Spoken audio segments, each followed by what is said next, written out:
let's talk about some Monsterverse stuff. We haven't had Monsterverse news in quite a while, but I Well, was that was because Michael Daughtry made it clear that, or even Warner Bros. Pretty much made it clear, like, we don't know what's next.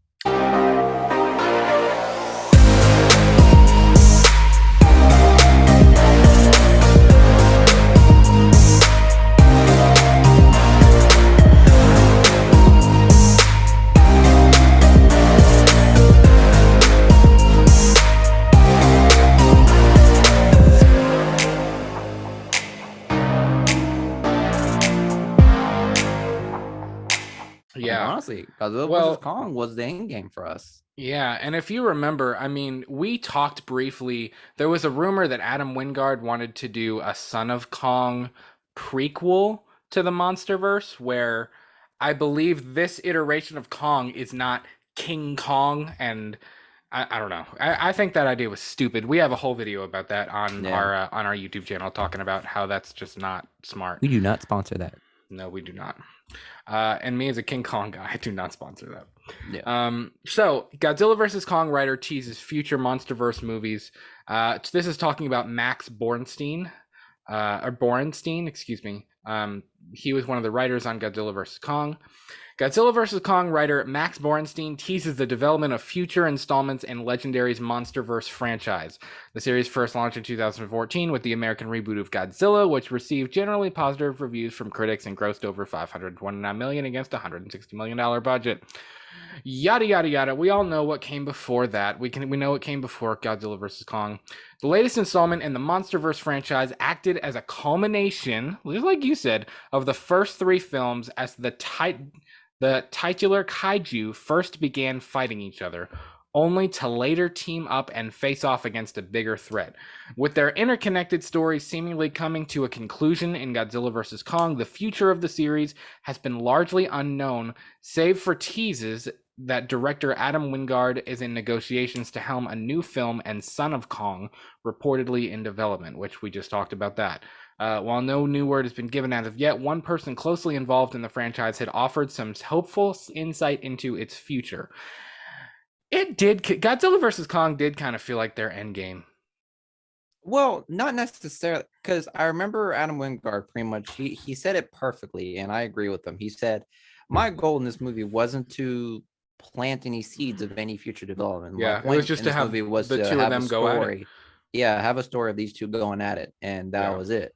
And I respect that, and I get it because Godzilla wasn't necessarily just there was no like linear story with the Godzilla franchise. I mean, people Yeah. just directors just got up and they said, "Hey, I want to make another Godzilla movie. We'll Hmm. use the materials that we had before and make another story." That Right. was pretty much the best way. I mean, Godzilla was almost like an anthology. Yeah, there were franchises throughout Yeah, that's true. throughout the whole thing. I mean, in regards to the people there obviously, but each each generation, whether it was a Showa, Heisei, Millennium, or Legendary, each one of them had like their characters, but they weren't necessarily being played the same. You know what I Yeah. mean? Yeah. So take it with golly, I really wish I could remember those names.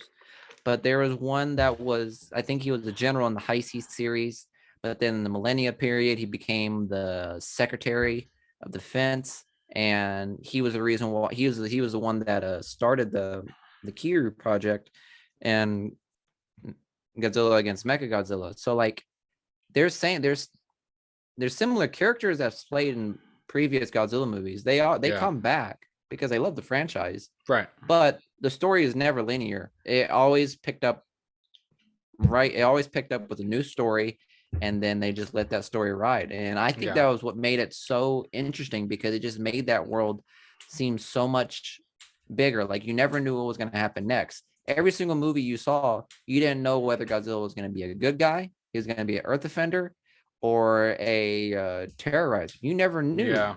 which one he was going to be. For sure. So it was always interesting to know because I always loved that whenever I would see whenever I got a hand on a new Godzilla movie, I was always interested whether or not, oh, is he going to be a good guy or is he going to be a villain? I mean, it was always a flip toss Hmm. of what's going to happen. So like there was never any like clear definition as to whether or not Godzilla was a true Earth protector. I mean, he Yeah. was an Earth protector, but he did terrorize the civilians pretty Right. much.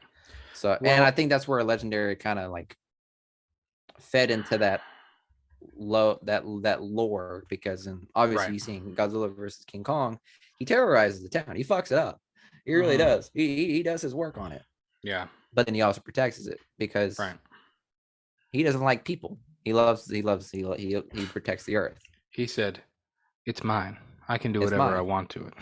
Exactly. Y'all, I just let you guys live here. But no, I mean, I agree with everything you just said, and it's funny that you say that about the linear storytelling thing because the King Kong movies they haven't been exactly linear either. I mean, it's almost like I think with a lot of the King Kong movies, it was like, okay, well that the first one was so successful, you got to do a sequel, and it's like they do a sequel, but it's so wild and crazy and off the wall. It's Hmm. just kind of, it's almost like, how is it like? I don't. It's just like, why is it like? It's one of those movies that it's like a sequel it wasn't needed, but they just felt like they Yeah. had to because it was so popular. Hmm. And I worry that with the Monsterverse, I'm really worried that their end game was Godzilla versus Kong. Like they knew that Godzilla versus Kong was the big finale, and now they're like, "Well, crap, we got to keep it going, but we don't know how." And that's where I'm a little worried for the MonsterVerse because it's kind of like, oh, I genuinely hope not, because again, like Godzilla is such a huge franchise, and there's just so many to pick from. I'm in a couple of Godzilla groups, Godzilla Facebook groups, and I mean everybody wants to see Destroya. If you guys don't know who that is, he's a yeah, really big bad, like hmm, next level from King Ghidorah. So I mean, trust me, yeah, he could be the next big bad. It's almost the same as like the MCU. After Thanos was defeated, I mean, people were saying, okay, next one's got to be Galactus or Doctor Doom, or obviously what we see now is King the Conqueror. Like, there's yeah, always another big bad. right, So, and the monster and the Monsterverse has the opportunity here to literally pull more from the lore of the Toho company, and just create these other monster, or just like bring back these other monsters and make them the next big bad. It doesn't even have yeah, to be Destroya next. It could be like right, another simple monster that just wreaks havoc, right. and I agree. it'll still slap. Hmm, for sure. Kong says, "What is this? What is this? This This bitch doesn't." knows exactly what it is. He He does. said he saw it and he was like, "Oh, I'm ready for round two. He said, "Hmm." Stick going Um, to lizard." all right. In anticipation of the release of the biographical drama Worth, Bornstein spoke exclusively with Screen Rant about his time with the Monsterverse. And looking to the future of the franchise, Bornstein confirmed he does know of talks regarding installments currently in the works, though he kept mum on what those may be. I've heard some exciting things that are happening that I can't divulge. They have a great handle on things there, and I certainly have thoughts and am always excited when I get involved in them. I think it's in good hands, and with the success of Godzilla vs. Kong, there will be some new, interesting installments coming. Without being able to say any of that officially, you can look at the fact that the first film performed. Excuse me, look at the fact that the first film performed and people really responded to it. I think it was really wonderful timing for people to have that towards the end of that surge in the pandemic. People really felt eager to see something that was fun and joyful in the cinema, and it was really exciting to have our movie be that movie. And I agree. I think Godzilla vs. Kong was wildly successful. I really do. Yeah, I mean, I agree with him in the aspects of it was just a fun movie. Again, Hmm. these Godzilla movies are not supposed to be Oscar winning story driven. Right.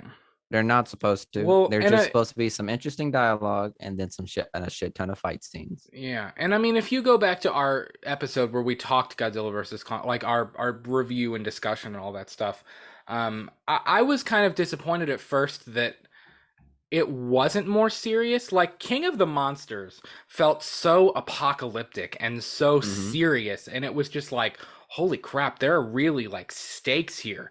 Godzilla versus Kong was just kind of like big monkey fight big lizard, fun.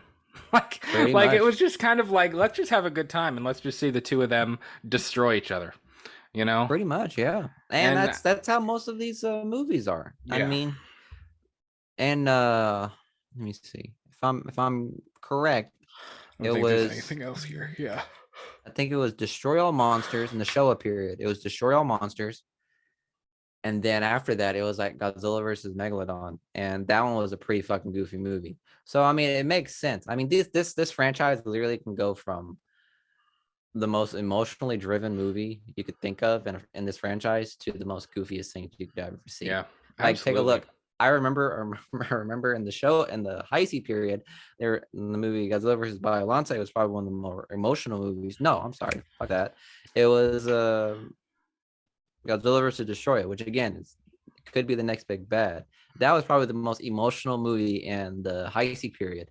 But then in the Millennia period, it literally had Godzilla jump like 20 feet in the air just to smash on a fucking Yeah. mosquito. Is that the thing where Like, he goes like he jumps and it's like he's straight up and then he's horizontal and then he just goes. yeah. He literally. So it was Godzilla versus Megaguirus, and again, it was just a giant fucking mosquito. If we're being completely fucking honest, or a Yeah. dragonfly, it was pretty much a giant dragonfly, and he literally slams this dragonfly into the ground, and he roars, and then he literally goes like this, and fucking 50 feet in the air. And what made it so goofy was that you could see Megaguirus. They CGI'd his eyes going like this. And next you see just guys like just slapping But on him. it's like It he was just defies so gravity. Like he goes straight up and he's like the right way and then he just goes flop. exactly. It It's like made it what? made absolutely no sense whatsoever. And I think in that movie it gives Godzilla like energy boost or like a super speed kind of thing Yeah. because Mechagoras was a fast creature. So Right. then like after when they fight, he gets I don't know, I forgot. I think he gets stabbed by him and he ends up becoming so much faster and he gets like some kind of like super speed shit. And I was like, where are we going with this, guys? Where are we going with this? This is getting a little goofy. And Godzilla yeah, it has was become goofy. John Wick. Pretty much. He that was the most John Wick Godzilla movie I've seen in a Right. while, and like in the Yeah. entire franchise. But again, it was just goofy and it was fun. I enjoyed it. I remember watching that movie more times than any other ones, just because of Yeah. that scene alone. It was fucking hilarious. Absolutely.